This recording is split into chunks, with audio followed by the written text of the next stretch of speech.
जे माझ्या हाताखाली सहकारी आहेत, वास्तविक खरं पाहायला गेलं तर मोजून माझी पुढची 58 महिने आहेत.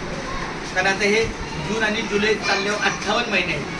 माझ्या आत्तापर्यंतच्या माहितीमध्ये एवढ्या तोच शाळा प्रमुख होणार आणि तोच इथे टिकणार.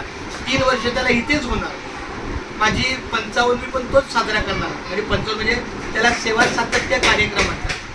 वयाची 55 वर्ष पूर्ण झाल्यावर हो मेडिकल चांगला आहे का, फिट आहे का अनफिट आहे हे तपासायला पण आम्हाला आरोग्य केंद्रात जावं लागतं.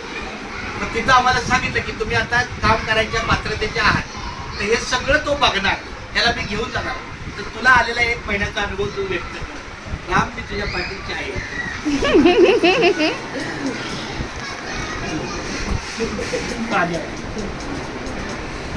सर जाऊ 1 महिन्याच्या सुट्टीवर गेलेले होते. नवीनच होतो, अनुभव म्हणजे एवढा फारसा नव्हता. तरी पण लता मॅडम, आरती मॅडम आणि इतर बाकी सर्व कर्मचारी यांच्या सहकार्याने व्यवस्थित महिना पार केला. खूप चांगलं आहे, चांगली गोष्ट आहे. नाही पण तरी पण मी नाही असं समजून होईल तेवढं. कारण आता मी तसा 5 वर्ष मी कामातच आहे. अजून 5 वर्ष पगार घेतो म्हणजे काम करावंच लागणार.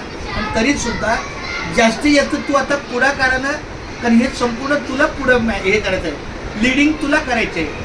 म्हणजे आता मी जातो आणि मग तुझ्या ताब्यात देतो हा रोल नसावा. तर हळूहळू म्हणजे मी हळूहळू वजा होत जाईल, तू हळूहळू प्लस होत जायचं. म्हणजे जेव्हा क्षणात जेव्हा माझ्या संपण्याचा काल आणि तुझा परिपूर्णतेचा काल याच्यामध्ये फक्त एक टिचकी मारायची बाकी आहे. जशी एक टिचकी मारल्यावर कसं आता वस्तू पडणार, तसं मी शेवटचा दिवस भरला की मी चाललो. मग तुला प्रश्न नको, अरे बापरे कांडे सर गेले आता माझ्या हातात काय.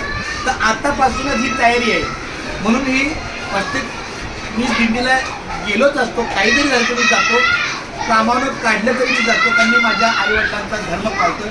आता आरती मॅडमला मी बोलतो, हे घे आता आरती सोनाली तू ये. सोनाली जरा 2 शब्द बोल.